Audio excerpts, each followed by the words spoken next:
Heureux de vous voir enfin pour ce rendez-vous avec notre réseau. Parlez-nous un peu de vous comme missionnaire, vos origines et puis vos lieux de mission où vous avez été.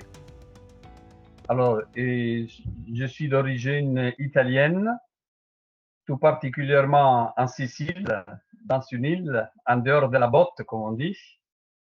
Et je suis oblat de Marie Immaculée depuis 1986, donc je suis dans ma 37e année et je suis missionnaire. Et sinon, comme prêtre, je suis prêtre depuis 93, donc je suis dans ma 30e année. Le temps passe vite. Et au niveau des postes de mission, et sur les 30 ans de vie missionnaire, de prêtrise, j'ai vécu seulement la première année en Italie, juste la première. Donc, ça fait 29 ans que je suis hors de l'Italie et toujours dans des pays francophones, à savoir les premières 9 années au Sénégal, en Afrique, et donc les restants années, ce sont en France, donc 20 ans en France, voilà. Voilà, ça c'est mon parcours, voilà. Et auparavant, et au moment où j'étais encore étudiant en formation, j'avais vécu 2 années de stage dans le Nord Cameroun, dans la province du Nord Cameroun. Voilà. Comme activité, j'ai pu travailler avec la pastorale des jeunes internationale à Lourdes tout d'abord. Et ensuite, depuis que je suis en France, dans 3 maisons d'accueil des jeunes professionnels et jeunes étudiants.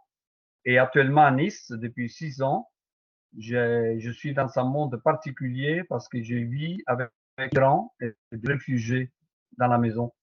Donc le travail c'est un peu différent, puisqu'on parle beaucoup d'immigration, voilà, dans un monde qui est habité surtout par des non-chrétiens et tout particulièrement par des musulmans, voilà, qu'on accueille chez nous et qui logent chez nous. Arrivons-en au sujet maintenant qu'on a choisi de traiter. Là, je sais qu'on a vu que vous donniez une retraite et puis ça s'est bien passé sur le sujet, sur le thème Jésus, la rencontre de Jésus avec les femmes dans les évangiles. Donc, à une époque où le patriarcat était tellement dominant quand même, comment Jésus a été en relation si belle et extraordinaire aussi avec un certain nombre de femmes. Donc, si vous pouvez nous en parler un peu de ce contexte, Jésus, son époque, en même temps, ces multiples rencontres avec les femmes. Voilà. Et disons que tout d'abord, les choix d'avoir du temps, c'était à cause de du Covid, lorsqu'il y a eu ces fléaux au niveau mondial, cette pandémie. Je me suis dit, j'avais plus de temps parce qu'on ne pouvait pas aller nulle part. Et donc, je me suis dit, je vais m'intéresser un peu plus parce que dans le monde, on parle souvent du rôle de la femme, qui n'ont pas les mêmes droits, qui n'ont pas les mêmes chances que nous, même dans le monde social ou du travail. Souvent, même dans l'Église, ils voudraient plus de place et des fois, on ne donne pas beaucoup de place. Et donc, je me suis dit, comment le Christ, dans les évangiles, s'approche des femmes. Et dans l'approche, on regarde surtout ce qui m'a touché tout particulièrement, c'est que le Christ, il a la capacité de voir. Souvent, on dit dans l'évangile, il vit. Et pourtant, il était entouré par beaucoup de gens, mais c'est comme si certaines femmes ou certaines situations de femmes, c'était presque invisible. Et ce n'est que lui qui arrive à les voir, à s'en apercevoir, et on dirait qu'il les met au centre de la foule. Il s'adresse ou à la femme, parce qu'il y a parfois c'est le Christ qui fait les premiers pas vers les femmes, et des fois c'est là qui va à la recherche de Jésus parce qu'il a entendu qu'il est là. Et donc, Jésus s'intéresse, donc considère la femme, la considère comme un être humain. Et donc, il y a une parole qui se libère, ou venant de la femme, ou le Christ qui adresse une parole à la femme. Et donc, en fin de compte, il arrive un message qui se passe. Il y a des gestes. Des fois, il y a des guérisons. Des fois, il y a un pardon. Des fois, il y a un envoi. Mais tout particulièrement, il redonne toute sa dignité à l'être féminin. Et donc, pour l'époque où la femme, disons, n'était pas beaucoup considérée, si on peut dire ainsi, le Christ ose franchir aussi les frontières, lui aussi. Il s'expose. Et parfois, il sera même, comme pour dire, attaqué de quel droit de ces choses-là il s'approche. Et donc là, pour moi, ça libère l'être humain et réintègre la personne qui était à l'écart et la réintègre au sein ou de la société ou du monde religieux. Et donc, l'importance d'aller. Donc ça m'a beaucoup parlé. Ça pourrait être pour nous, les missionnaires, une manière de se faire proche des autres, mais d'une autre, avec le regard du Christ, la manière du Christ, considéré en tant qu'être humain tout d'abord. Oui, pour redonner plus que la dignité, mais la place qui leur revient ensemble en Église, en société, c'est ce que j'entends de vous là. C'est fort interpellant. Hein? On a plusieurs femmes, donc bien sûr, dans ce Nouveau Testament, il y a sa maman, la première à ne pas oublier. On en parlera plus vers la fin, peut-être.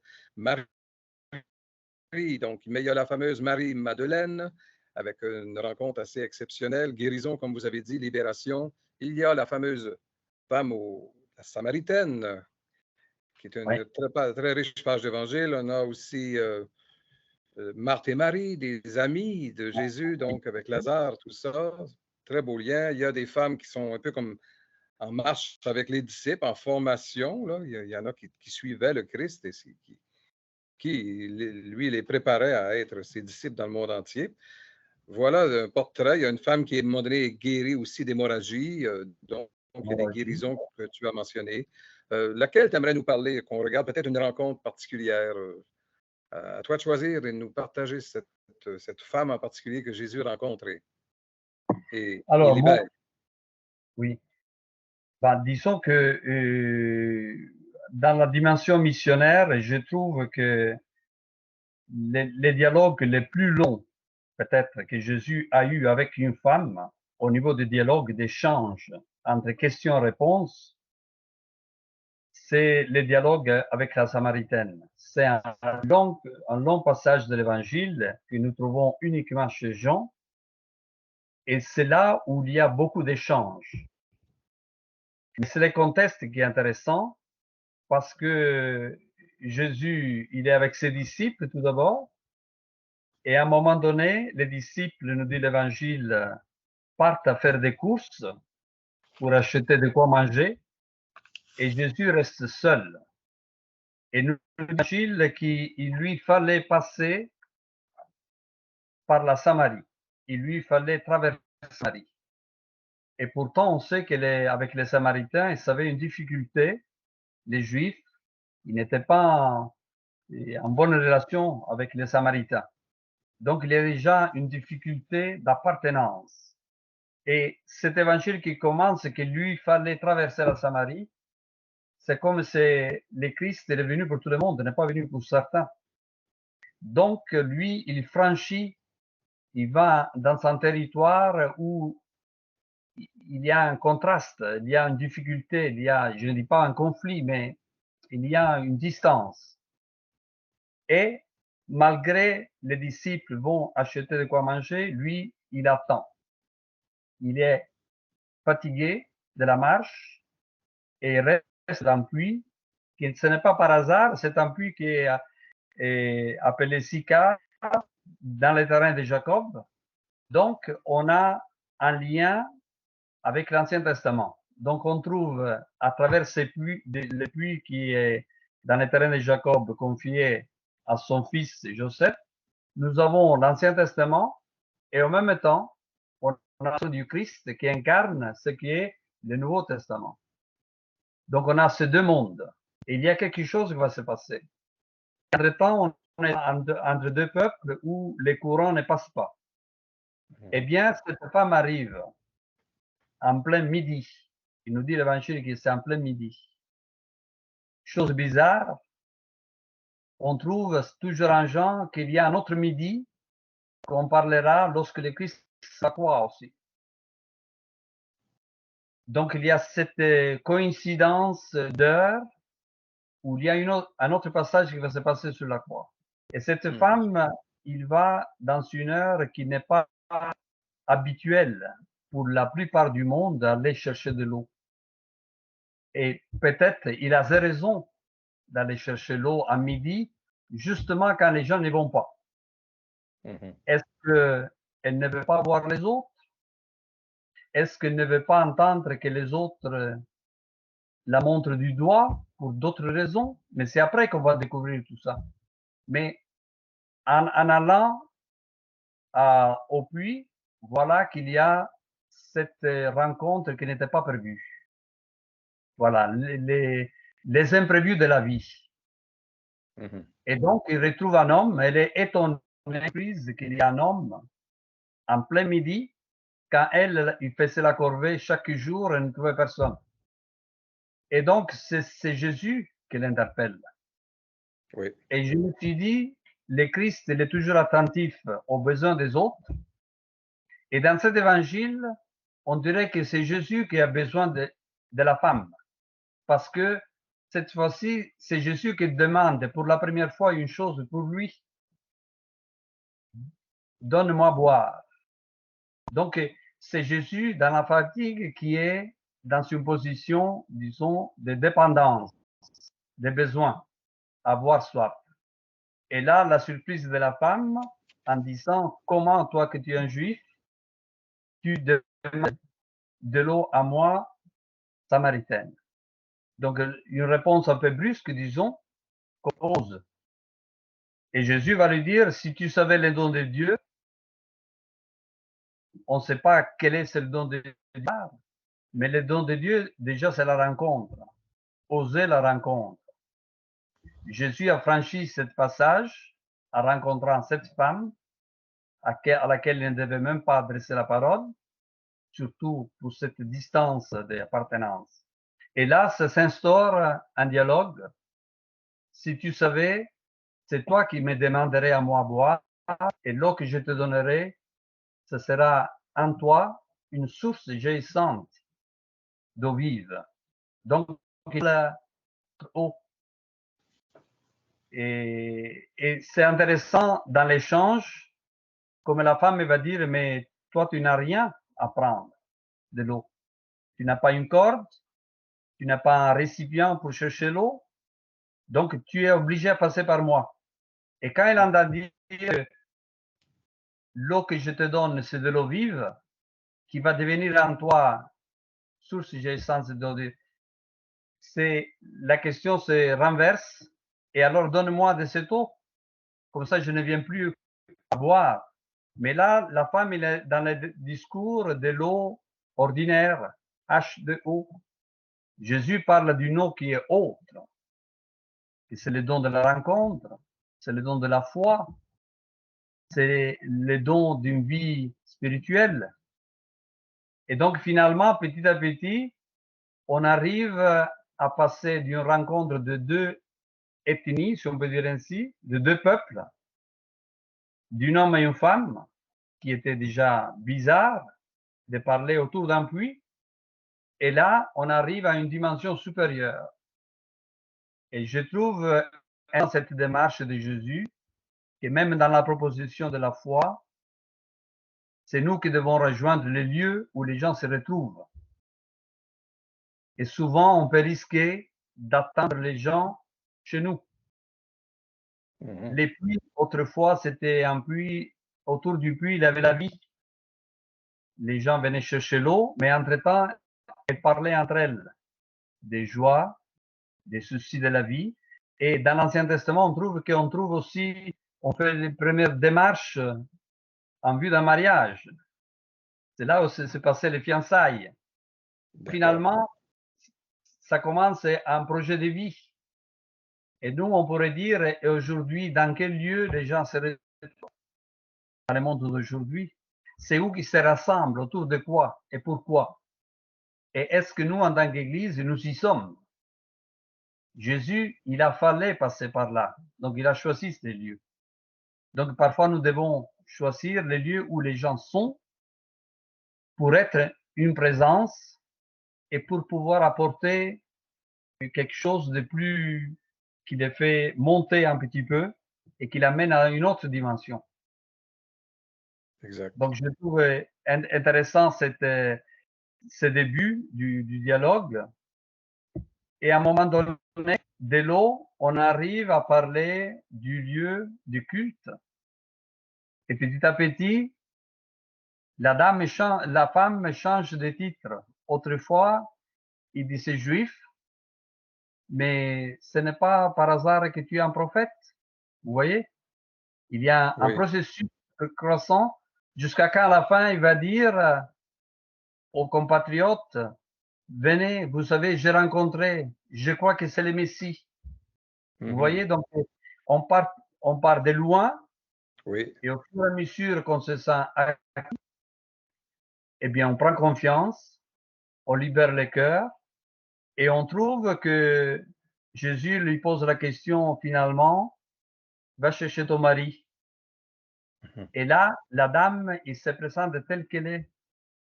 Elle est sincère, je n'ai pas de mari. Et Jésus, il connaît, oui, bien sûr, tu en as eu 5. Et le 6e, pas ton mari. Donc, quelque part, cette dame a toujours eu soif, peut-être dans la vie, de chercher une relation stable. Quelqu'un qui puisse l'aimer et avec lequel elle puisse réaliser un projet de vie. Et donc, elle se retrouve assoiffée, mais en même temps, pleine de déception. Là, on dirait que le courant passe et il voit qu'il n'est pas jugé. Le Christ, malgré qu'il connaît son passé, il ne dira jamais un mot pour la condamner ou pour la juger. Donc, il se sent aimé d'une manière autre que les autres qui l'ont aimé. Il se sent accepté dans sa difficulté, dans ses déceptions et dans le fait de vouloir fuir peut-être les autres pour ne pas être vu, pour ne pas être jugé. Et là, il ne se sent pas jugé, il se sent accueilli. Et donc, c'est quelque chose qui nous apprend, nous, à grandir dans notre démarche relationnelle avec les autres. Oser la rencontre sans faire des distinctions et des exclusions des autres. Exactement. Vous avez dit justement qu'elle est allée là sur l'heure du midi, l'heure la plus chaude du jour où pas de gens y vont, probablement pour ne pas rencontrer le regard de ces villageois, là, de ces gens qui la connaissent trop bien dans son petit milieu de Samarie. Donc, c'est pour éviter ce regard de jugement. Et quel beau regard elle aura avec l'étranger qui arrive sur sa route. Puis ce que vous avez dit au point de départ aussi, il fallait qu'il aille, qu'il passe par là. On sait que concrètement, il y avait d'autres chemins pour aller, pour les Juifs, pour se rendre à Jérusalem. Il y avait des chemins dans le désert, hein? Mais il fallait qu'il aille, ça c'est le Christ missionnaire qui fait sa sortie, je dirais, des chemins de son peuple juif et puis qui s'en va vraiment rencontrer le peuple samaritain. C'est tout un missionnaire en route qu'on peut aussi admirer et marcher dans les pas. Si on parlait de Marie maintenant, sa mère, on va gâter un peu nos auditeurs et auditrices. C'est le mois de Maria, le mois de Marie. Alors, cette relation, on la voit quelques reprises quand même, pas souvent, mais on nous dit qu'il se passe quelque chose entre Marie et Jésus. Voilà, quand je pense à sa mère, quand je fais les recherches, disons, ben, on le sait tous, hein. Disons que on connaît pas grand-chose de l'enfance de Jésus. Le premier épisode dont on parle de Jésus qui parle lui-même en tant qu'adolescent, c'est à l'âge de 12 ans. Lorsqu'il va faire les pèlerinages avec son père et sa mère, avec Joseph et Marie, ils vont partir en pèlerinage, comme c'était la coutume des bons croyants. Et lorsque les pèlerinages terminent, sur la route du retour, voilà que Marie et Joseph s'aperçoivent que Jésus est là. Et donc, ils se mettent à la recherche de Jésus, pensant que peut-être il est avec d'autres. Et dans la recherche, c'est pour la première fois que nous voyons que sa mère, Marie, s'adresse à Jésus dans l'Évangile, mais moi et ton père, nous étions inquiets pour nous a fait cela. Pourquoi vous m'avez cherché? La réponse. Jésus va dire, pourquoi me cherchez-vous?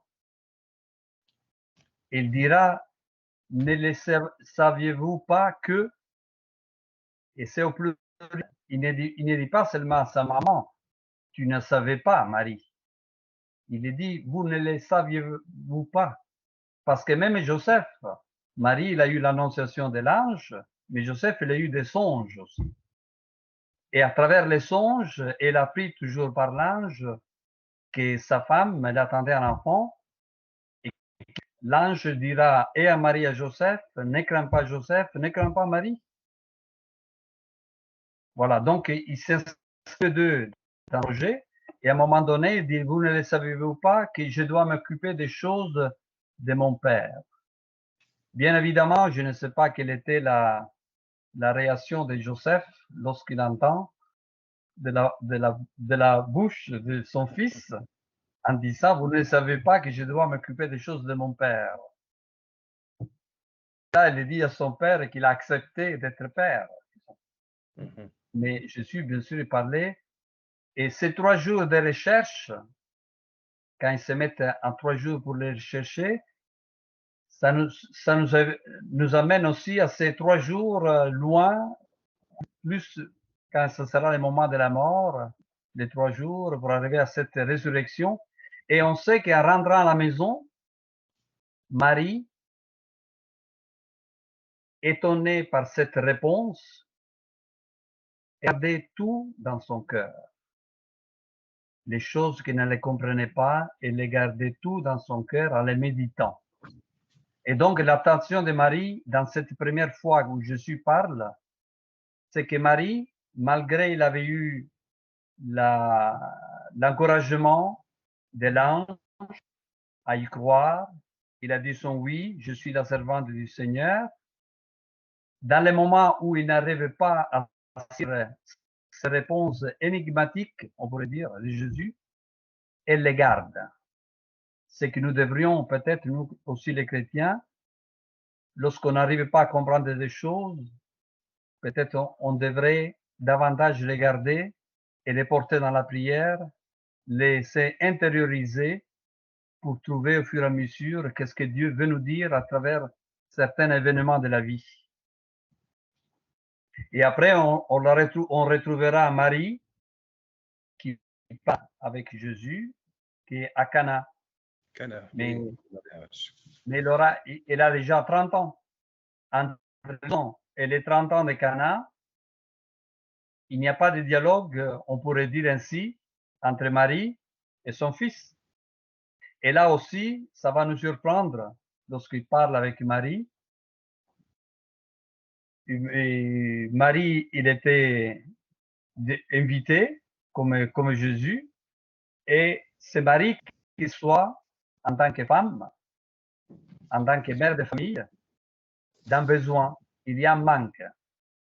Il y a quelque chose qui manque pour que la fête soit belle, et c'est elle qui intervient auprès de son fils, qui est adulte, et qui va lui dire, ils n'ont plus de vin. Donc, ça veut dire qu'il demande un coup de main à son fils dans la certitude, ayant la certitude que son fils peut faire quelque chose. Et là, on est choqué au départ quand il va dire « femme ». Qu'est-ce qu'il y a entre toi et moi? On pourrait dire que c'est presque un respect. Mais en même temps, ce titre de l'appeler femme, on pourrait dire qui plus que femme, que Marie? Elle qui a cru dès l'Annonciation et elle a été présente à tous les moments les plus importants de sa vie, à la sortie du pèlerinage de la maison de son père, et à Cana, on nous dit à la fin que c'était le premier signe qu'il accomplissait. C'est le début de son ministère, disons, apostolique. Et c'est sa mère qui les pousse, qui les sollicite. Et sa mère, malgré cette réponse, disons, presque brusque de la part de Jésus, il va s'adresser à ses disciples en disant, faites tout ce qu'il vous dira. Donc, elle sait bien, malgré une réponse négative, disons, de la part de Jésus, elle sait bien que son fils est en mesure de faire ça.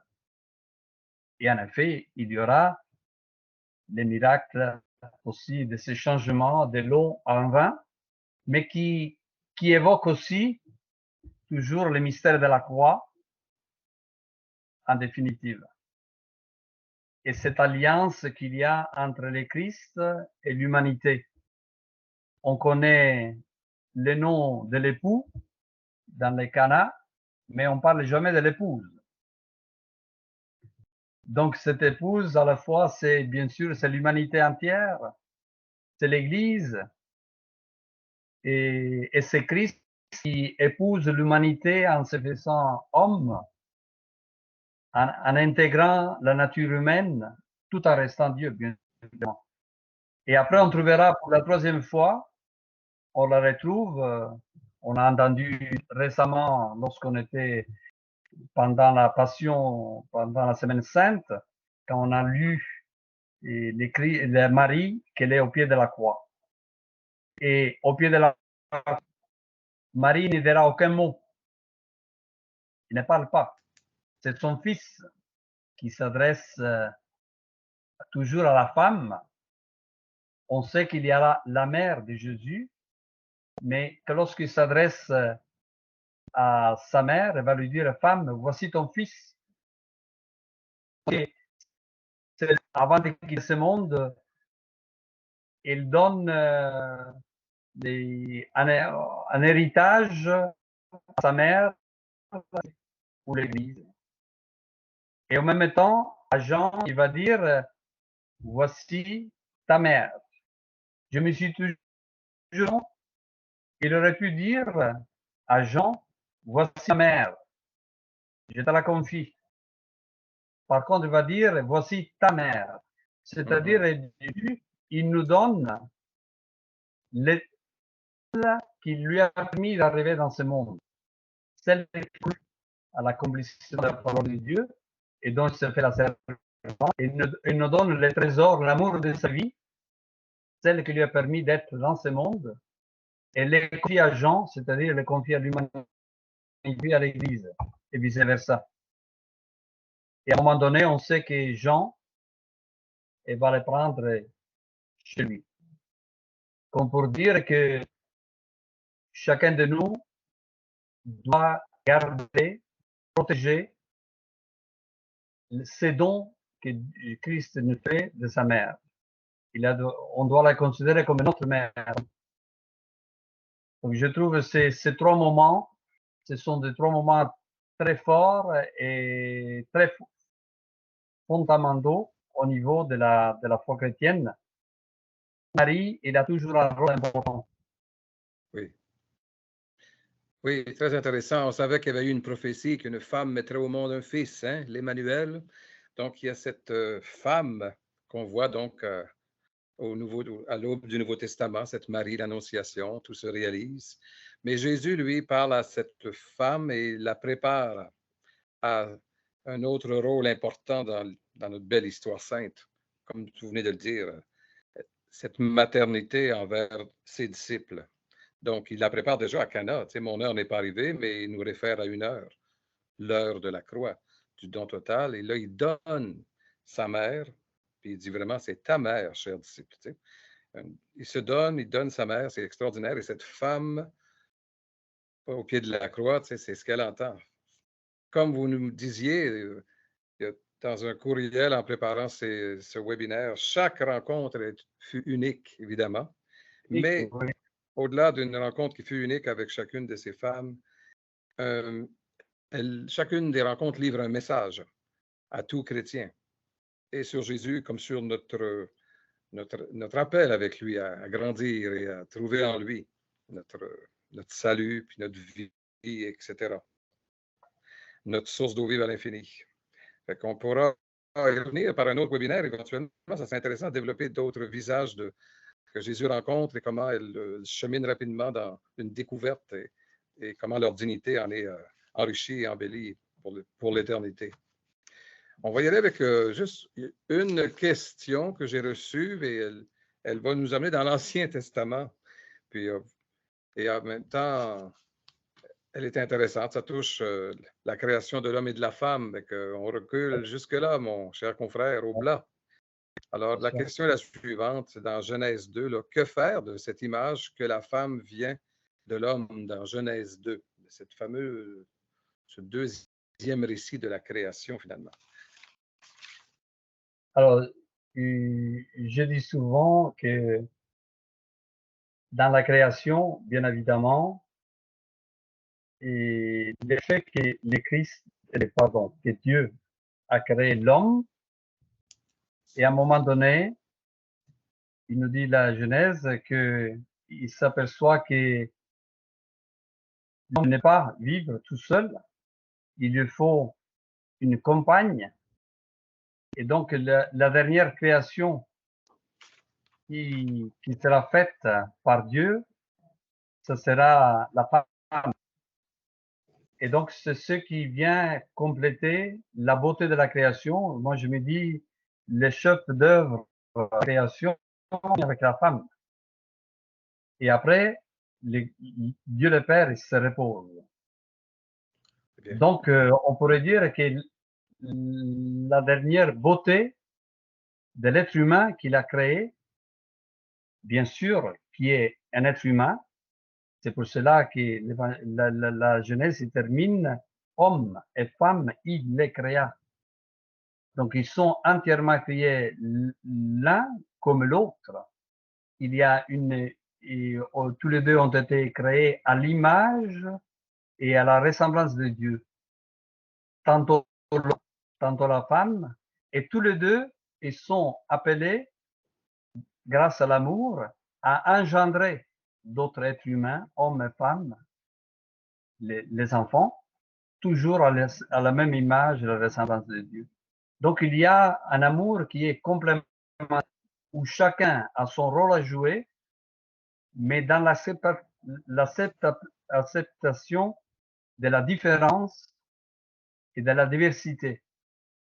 Et dans la différence et diversité, il y a aussi cette richesse qui fait de chaque être humain un être unique.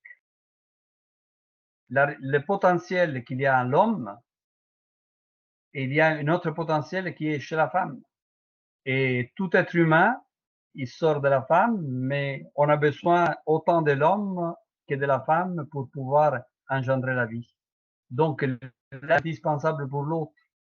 L'important, c'est dans cette différence que nous avons en tant qu'homme et que femme, il faut que chacun, d'un côté comme de l'autre, il doit accepter cette diversité, qui, à mon avis, une richesse.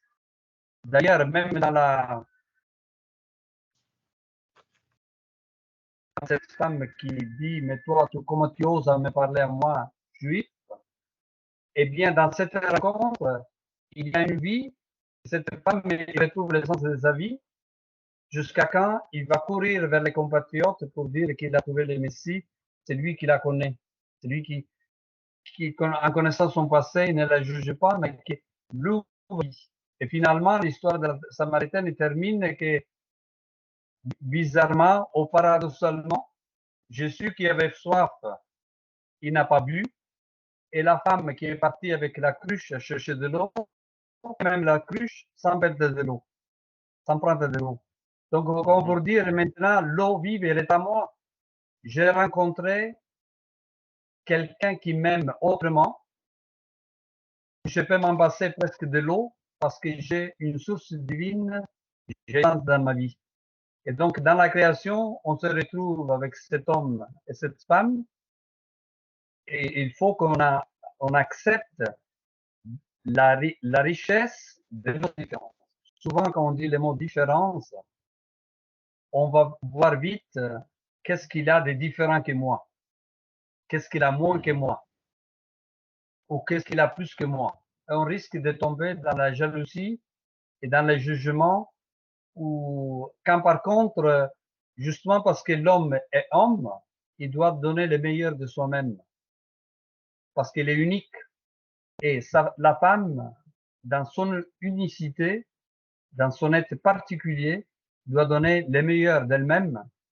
Et si chacun donne la richesse qui lui est propre, spécifique à l'homme et à la femme, eh bien, nous pouvons créer, ou nous pouvons recréer un monde nouveau qui est fruit de l'amour, fruit du respect et de l'acceptation que chaque être humain est unique et il est riche. Et nous devons nous enrichir les uns des autres sans nous sentir supérieurs ou inférieurs à l'un à l'autre, parce que tous les deux, nous avons été créés à la même image, à la même ressemblance de Dieu.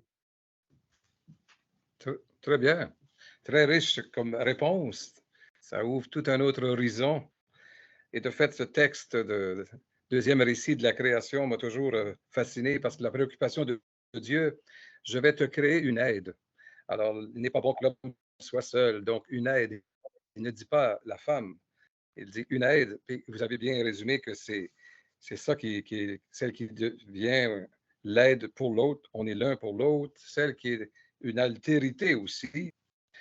Un grand merci de votre contribution à ce regard. Je conclurai ceci, moi, qu'on constate quand même, là, on a regardé ces deux femmes, particulièrement dans le Nouveau Testament, mais que de relations, je dirais, belles, à la fois naturelles et merveilleuses, hein, qui se sont établies entre Jésus et des femmes rencontrées sur sa route. Et je dirais qu'il y a comme un petit succès à reconnaître dans son impact. C'est qu'il n'y a aucune de ces femmes-là que Jésus a rencontrées qui, finalement, dans quelques jours après, mois ou au moment de la Passion, vont le renier, n'est-ce pas, ou l'abandonner.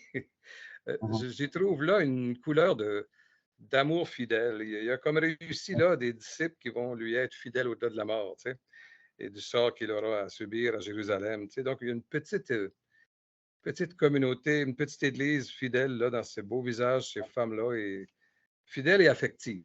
On peut le dire absolument, parce que c'est sûrement ça qu'on voit qui déborde chez certaines, cette affection pour Jésus, cet amour passionné. Et c'est ça qui amène une richesse d'amour dans leur cœur brûlant de l'amour de Jésus. Un grand merci de votre participation, Père Alfonso, si je peux me permettre votre nom en tant que confrère au Blanc. Merci beaucoup de nous avoir parlé de Nice. Puis merci à tous nos participants. Et au prochain webinaire, tout le monde, on se donne rendez-vous le mois prochain. On aura peut-être une offre à vous faire. Sinon, ça va aller après les vacances de l'été en septembre. Merci beaucoup. Bonne mission qui se continue partout où vous allez. Bonne retraite pour vous offrir aussi. Merci. Au revoir. Enrichi avec vous. À la prochaine. Merci. Au revoir.